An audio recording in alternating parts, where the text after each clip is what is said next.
शांति। 1 अगस्त 2021 अव्यक्त बाप दादा की रिवाइज कोर्स की मुरली। वरदाता से प्राप्त हुए वरदानों को बुद्धि में लाने की विधि।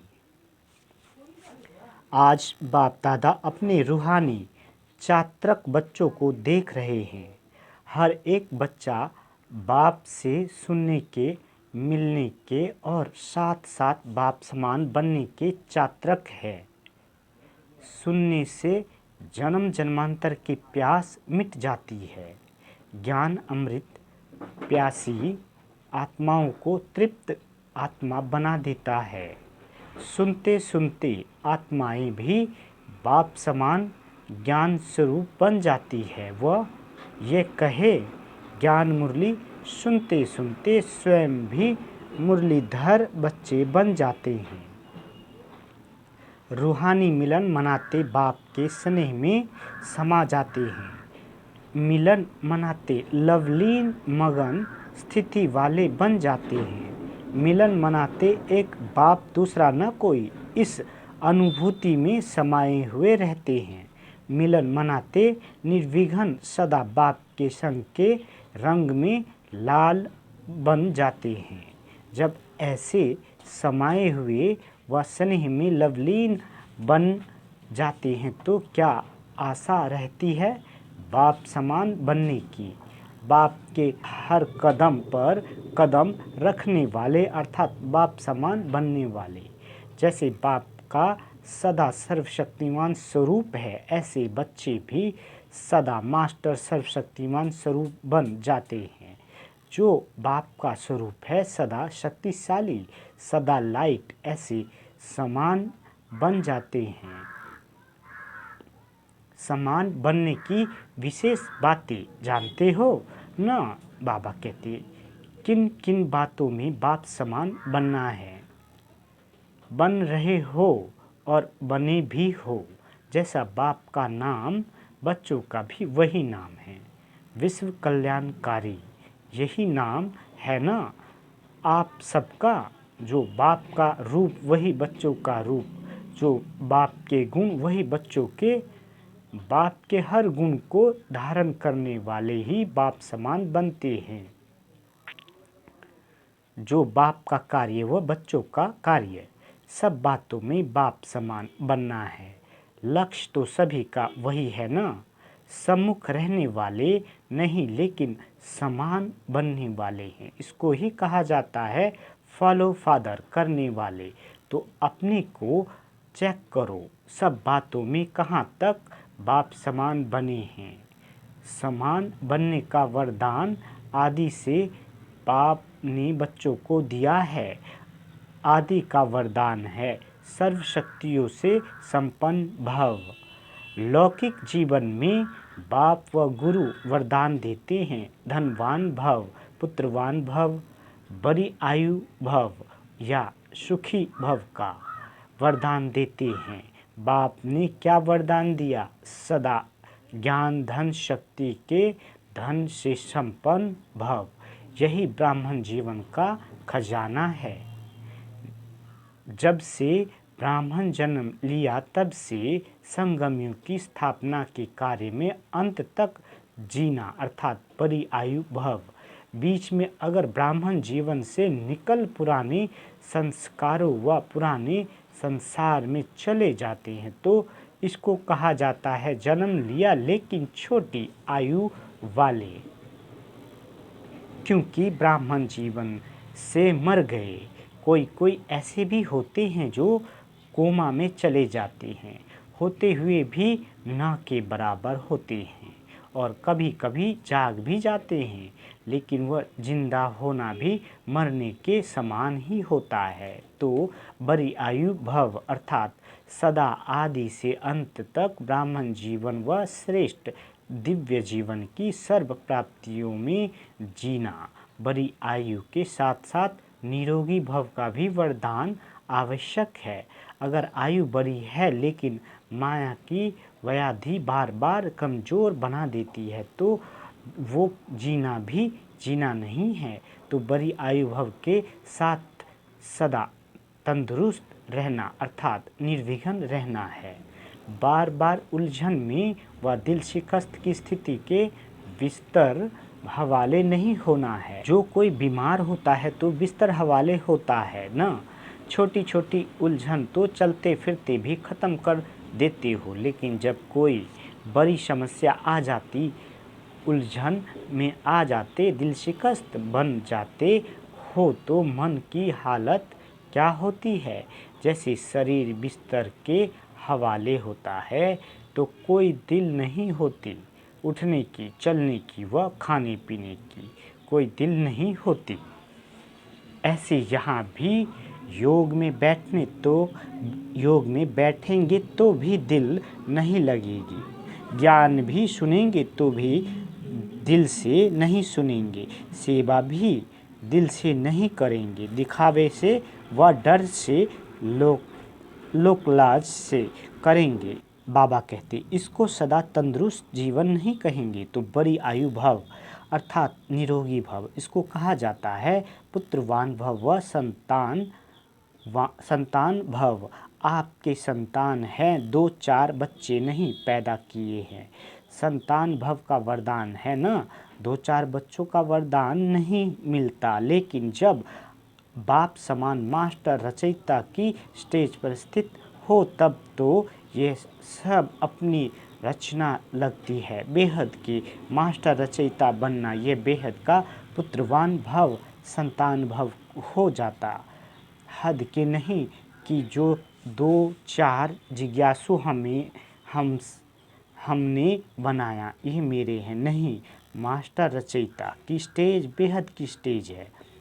किसी भी आत्मा को व प्रकृति के तत्वों को भी अपनी रचना समझ विश्व कल्याणकारी स्थिति में से हर एक के प्रति कल्याण की शुभ भावना शुभकामना रहती है। रचना प्रति यही भावनाएं रहती है। जब बेहद के मास्टर रचयिता बन जाते हो तो कोई हद की आकर्षित नहीं कर सकेगी।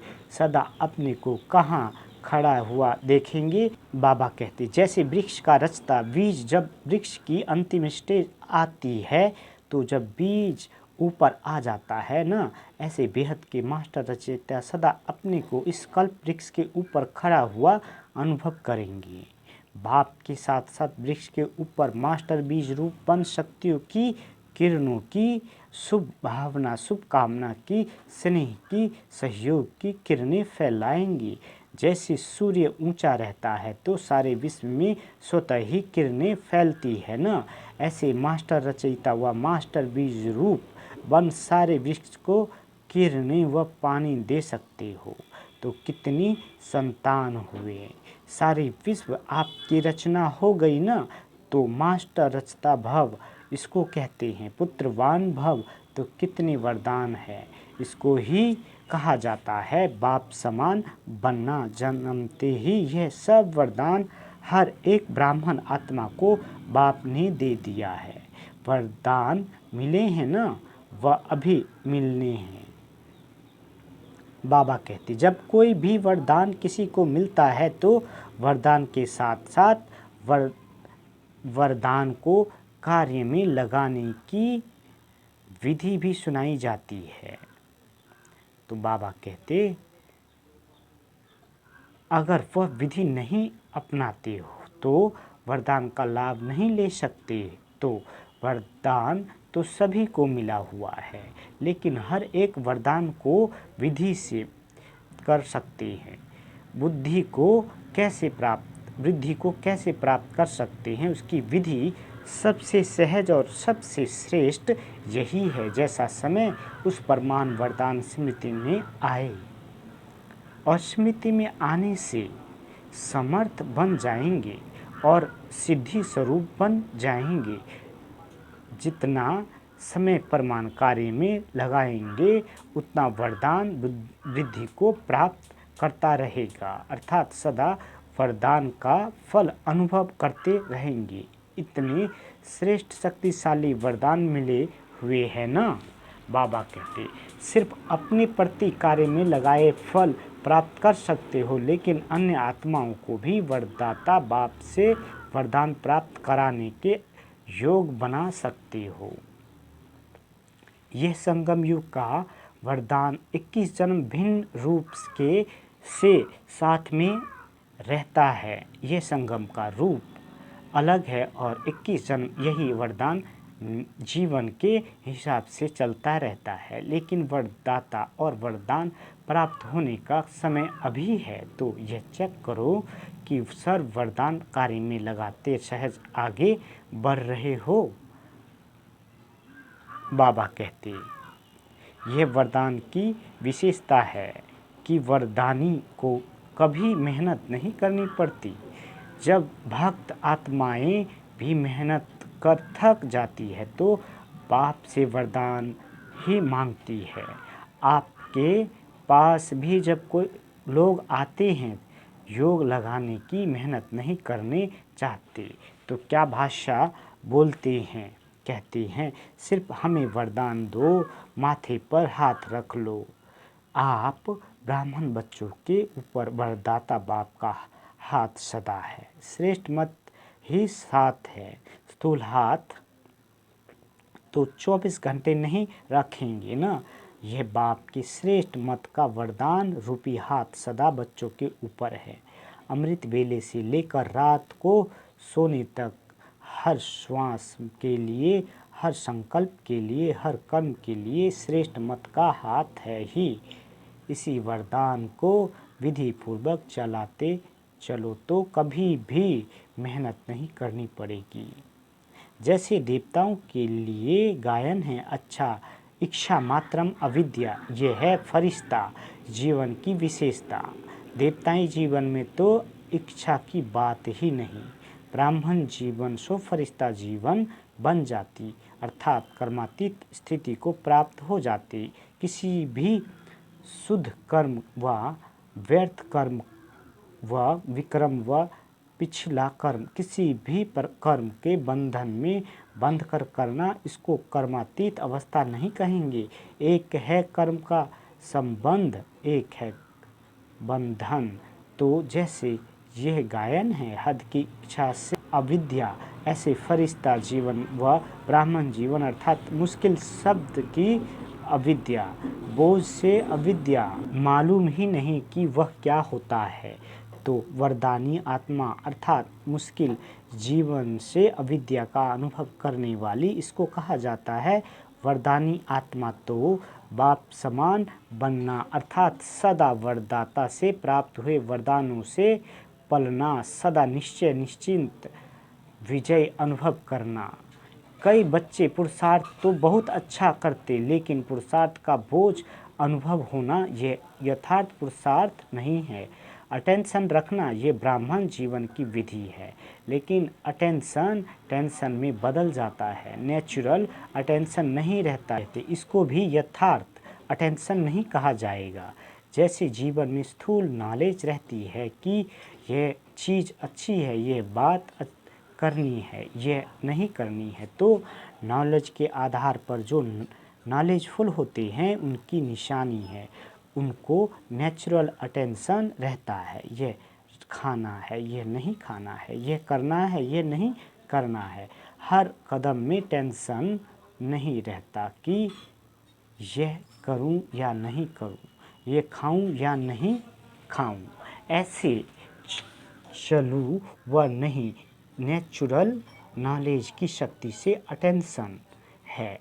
ऐसे यथार्थ पुरुषार्थी का हर कदम हर कर्म में नेचुरल अटेंशन रहता है, क्योंकि नॉलेज की लाइट माइट स्वतः यथार्थ रूप से यथार्थ रीति से चलाती है। तो पुरुषार्थ भले करो, अटेंशन ज़रूर रखो, लेकिन टेंशन के रूप में नहीं। जब टेंशन में आ जाते हो तो चाहते हो बहुत काम करने व बनने चाहते हो नंबर 1, लेकिन टेंशन जितना चाहते हो उतना करने नहीं देता। जो बनने चाहते वह हो वह बनने नहीं देता, और टेंशन को पैदा करता है, क्योंकि जो चाहते हो वो नहीं होता है। तो और टेंशन बढ़ता है। तो पुरुषार्थ सभी करते हो, लेकिन कोई ज़्यादा पुरुषार्थ को भारी कर देते और कोई फिर बिल्कुल अलबेले हो जाते। जो होना होगा वो हो जाएगा, देखा जाएगा, कौन देखता है कौन सुनता है। तो ना बाबा कहते तो ना वो अच्छा है। इसलिए बैलेंस से बाप की ब्लेसिंग वरदानों का अनुभव करो। सदा बाप का हाथ मेरे ऊपर है, इस अनुभव को सदा स्मृति में रखो। जैसे भक्त आत्मा स्थूल चित्र को सामने रखती है कि माथे पर वरदान का हाथ है, तो आप भी चलते फिरते बुद्धि में यह अनुभव का चित्र सदा स्मृति में रखो। समझा? जी बाबा। बहुत पुरुषार्थ किया, अब वरदानों से पलते उड़ते चलो। बाप के ज्ञानदाता विद्याता का अनुभव किया, अब वरदाता का अनुभव करो। अच्छा, सदा हर कदम में बाप को फॉलो करने वाले, सदा अपने को वरदाता बाप के वरदानी श्रेष्ठ आत्मा अनुभव करने वाले, सदा हर कदम सहज पार करने वाले, सदा सर्वरदान समय पर कार्य में लगाने वाले, ऐसे बाप समान बनने वाले श्रेष्ठ आत्माओं को बाप दादा का वरदाता के रूप में याद, प्यार और नमस्ते। हम रूहानी बच्चों की रूहानी माता पिता बाप दादा को याद, प्यार, गुड मॉर्निंग और नमस्ते। मीठे बाबा नमस्ते। मुख्य महारथी भाइयों से मुलाकात। जन्म से कितने वरदान मिले हुए हैं, हर एक को अपने अपने वरदान मिले हुए हैं। जन्म ही वरदानों से हुआ, नहीं तो आज इतना आगे नहीं बढ़ सकते। वरदान से जन्म हुआ इसलिए बढ़ रहे हो। पांडवों की महिमा कम थोड़े ही है। हर एक की विशेषता का वर्णन करके करे तो कितनी है। यह जो भागवत बना हुआ है वह बन जाए। बाप की नज़र में हर एक की विशेषताएं हैं और कुछ देखते भी नहीं देखते हैं, जानते भी नहीं जानते हैं। तो विशेषता सदा आगे बढ़ा रही है और बढ़ाती रहेगी। जो जन्म से वरदानी आत्माएं हैं वह कभी भी पीछे नहीं हट सकती। सदा उड़ने वाली वरदानी आत्माएं हो, वरदाता बाप के वरदान आगे बढ़ा रहे हैं। पांडव गुप्त रहते हैं लेकिन बाप दादा के दिल पर सदा प्रत्यक्ष है। अच्छे अच्छे प्लान तो पांडव ही बनाते हैं, शक्तियाँ शिकार करती, लेकिन कमाल तो लाने वालों की है। अगर लाने वाले लाए ही नहीं तो शिकार क्या करेगी। इसलिए पांडवों को विशेष अपना वरदान है, याद और सेवा का बल विशेष मिला हुआ है। याद का बल भी विशेष मिलता है, सेवा का बल भी विशेष मिलता है। क्यों? उसका भी कारण है, क्योंकि जो जितना आवश्यकता के समय कार्य में आए हैं उसको विशेष वरदान मिला हुआ है। जैसे आदि में जब स्थापना हुआ तो आप पांडव मर्ज थे, इमर्ज नहीं थे। शक्तियाँ एग्जाम्पल बनी और उन्हों के एग्जाम्पल को देख और आगे बढ़े। तो ये आवश्यकता के समय एग्जाम्पल बने, इसलिए जितना जो आवश्यकता के समय सहयोगी बने हैं, चाहे जीवन से चाहे सेवा से, उनको ड्रामा अनुसार विशेष बल मिलता है। अपना पुरुषार्थ तो है ही, लेकिन एक्स्ट्रा बल मिलता है।